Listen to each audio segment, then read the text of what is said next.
Hello everyone, sudden প্ল্যানের নতুন একটি ব্লগে আপনাদের সকলকে জানাই স্বাগত। তারাপীঠে এই পর্বের ভিডিওতে তোমাদের দেখাবো আমরা তারাপীঠের যে রুমে আছি সেই রুমের ভিডিও। আমরা আছি সন্দীপ লজে, আর এখানে দুটো রুম বুক করা হয়েছে। এই সন্দীপ লজটি কোথায় অবস্থিত আর এই লজের রুমগুলো কীরকম আর ভাড়াই বা কত, এই সকল তথ্য ভিডিওর মাধ্যমে আপনাদের সঙ্গে শেয়ার করব। তাই ভিডিওটি পুরোটা দেখতে থাকুন আর ভিডিওর সাথে থাকুন। আমরা এই সন্দীপ লজে দুটো রুম বুক করেছি, তাই দুটো রুমেরই ভিডিও আপনাদের সঙ্গে শেয়ার করব। আপনারা বুঝতে পারবেন রুমগুলো কীরকম, আর কখনো যদি তারাপীঠ আসেন তাহলে এই লজে থাকবেন কিনা সেটাও আমার এই ভিডিও দেখে ডিসিশন করে নিতে পারবেন। তবে একটা কথা জানাতে পারি, এই লজটা কিন্তু বাজেট ফ্রেন্ডলি। চলুন আপনাদের রুমগুলো দেখিয়ে আসি। এটা এখানে এন্ট্রান্স পয়েন্ট, তারপর এখান থেকে রুমগুলো শুরু হচ্ছে। এগুলো গ্রাউন্ড ফ্লোরের রুম, যেমন এটা হচ্ছে রুম নাম্বার 1, এখান থেকে শুরু। এরপর পুরো পর রুমগুলো রয়েছে। এটা গ্রাউন্ড ফ্লোর, তারপর ফার্স্ট ফ্লোরের রুম দেওয়া আছে। তো তারপর সিঁড়ি দিয়ে উঠে বাঁদিকে রুম।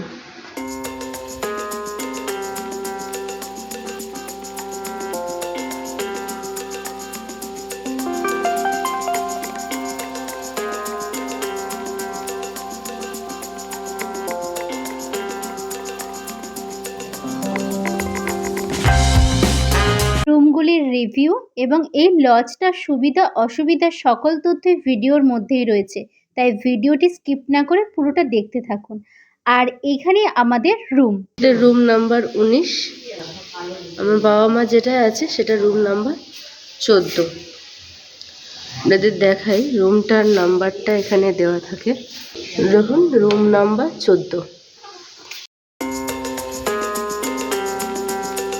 এটি 19 নম্বর রুম। রুমে ঢুকতেই লক্ষ্য করলাম ঘরটা অনেকটা বড়। একটা কাঁচের টেবিল দেওয়া হয়েছে, একটি জগ, দুটি কাঁচের গ্লাস, একটি টিভি, একটা বড় আয়না। আপনি লাইটের সুইচগুলো দেখলেই বুঝতে পারবেন অনেক পুরাতন। আর এই রুমটাতে 3টে আলো রয়েছে, দূরে জানলা, একটা বড় বেড, ব্ল্যাঙ্কেট আছে, এসির বন্দোবস্ত আছে, আর একটা বড় সোফা আছে। রুমটি বেশ বড়, তাই এই রুমে 4 জন পর্যন্ত থাকতে পারবেন। আর এই লজটির চারিদিকে আরো বিল্ডিং রয়েছে, সেজন্য রোদের প্রবেশটা একটু কম, তাই স্যাঁতস্যাঁতে মনে হলেও হতে পারে। আর এটা হলো এই 19 নম্বর রুমের বাথরুম। এখানে গিজারের বন্দোবস্ত রয়েছে। বাথরুমটা একটু বড় কিন্তু একটু পুরাতন, কারণ জলের জন্য যে আয়রন হয় সেই ব্যাপারটা একটু বেশিই লক্ষ্য করলাম।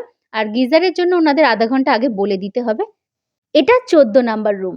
এই 14 নাম্বার রুমও প্রবেশ করতে লক্ষ্য করলাম রুমটা বেশ বড়। একটি কাঁচের টেবিল, একটা জগ, দুটি কাঁচের গ্লাস, একটি টিভি, একটি আয়না সহ রুমটা বেশ বড়সড় একটি রুম। এই রুমেও একটি বড় বেড রয়েছে, ব্ল্যাঙ্কেটের ব্যবস্থা রয়েছে, আর একটি জানালা রয়েছে, আর একটা বড় সোফা রয়েছে। ঘরটিতে টোটাল 3টি আলোর বন্দোবস্ত রয়েছে, একটি নাইট ল্যাম্প আর দুটি টিউবলাইট রয়েছে। দুটো রুমেরই টিভি সবসময় চলছে। 14 নাম্বার রুমটি কিন্তু নন এসি। এবার আপনাদের এই রুমের বাথরুমটা দেখাবো। এই রুমের বাথরুমেও গিজারের বন্দোবস্ত রয়েছে এবং সেম পদ্ধতি আধা ঘন্টা আগে আপনাদেরকে ফোন করে জানিয়ে দিতে হবে, ওনারা গিজারটা অন করে দেবেন। তবে 19 নাম্বার রুমের তুলনায় এই রুমটির বাথরুম আমার তুলনামূলক পরিষ্কার লেগেছে। লক্ষ্য করলাম এই রুমটির জানালা দিয়ে কোনো রকম রোদ প্রবেশ করতে পারছে না, কারণ ঠিক এই রুমের পাশেই রয়েছে একটি বিল্ডিং। প্রতিটি ফ্লোরেই একটি করে লন রয়েছে। এটি এই ফ্লোরের লন। এখানে দুটি চেয়ারের বন্দোবস্ত রয়েছে, বেশ পরিষ্কার পরিচ্ছন্ন। বেশ কিছুটা সময় আপনারা এখানে বসে কাটাতেই পারেন। আপনাদের একটা কথা জানিয়ে রাখি, এই যে বিল্ডিংটা দেখছেন এটা সন্দীপ লজ 2, আর উল্টো দিকে যে পিঙ্ক কালারের বিল্ডিংটা আছে এটা হলো সন্দীপ লজ 1। এই সন্দীপ লজ 1-এ মেন রিসেপশনটা রয়েছে, আপনারা ওখান থেকেও রুম বুক করতে পারেন। ওই 1-এও থাকতে পারেন, আর এই সন্দীপ লজ 2-তেও আপনারা রুম নিয়ে থাকতে পারেন, সেটা আপনাদের চয়েস। আর আমি ফোন নাম্বারটা দিয়ে দিলাম, এই নাম্বারে ফোন করে রুম বুক করতে পারেন। এবার আপনাদের বলবো এই সন্দীপ লজটা কোথায় আছে। এটা মুন্ডু মালিনীতলার রোডে পড়ে, আর ঠিক এই মুন্ডু মালিনীতলা যেতে গলির মুখটা থেকে 6-7টা বিল্ডিং পরেই ডান দিকে এই সন্দীপ লজ পড়ে। আপনাদের জানাবো এই সন্দীপ লজের এসি আর নন এসি রুমের ভাড়া কত। এসি রুমের ভাড়া 1000 থেকে 1200-র মধ্যে, আর নন এসি রুমের ভাড়া 600 টাকা। সন্দীপ লজের রুমগুলিতে গিজারের ফেসিলিটি আছে, আর রুমগুলি ওয়ান ডে ট্রিপের হিসাবে খুবই ভালো। এই লজেতে মিনারেল ওয়াটার বটলের ডেলিভারি ব্যবস্থা আছে।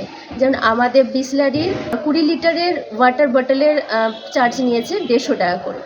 রুমগুলি মোটামুটি পরিষ্কার পরিচ্ছন্ন। বাজেটের দিক থেকে এটা একটা বাজেট ফ্রেন্ডলি লজ হিসেবে ধরা যেতে পারে। এই লজ থেকে মন্দিরের দূরত্ব 700 মিটার। আর এই লজটা একটু মার্কেট এরিয়াতে অবস্থিত, জন্য মন্দিরটাও কাছে আর মার্কেটটাও কাছে। তো এই দিক থেকে এই লজটা বেশ সুবিধাজনক। তারাপীঠের একটি বাজেট ফ্রেন্ডলি লজের ভিডিও আপনাদের সঙ্গে শেয়ার করলাম। ভিডিওটা যদি ভালো লাগে অবশ্যই লাইক, কমেন্ট আর শেয়ার করতে ভুলবেন না। সাবস্ক্রাইবটা কিন্তু করে দেবেন। দেখা হচ্ছে একটা নতুন ভিডিওর সাথে। Thank you.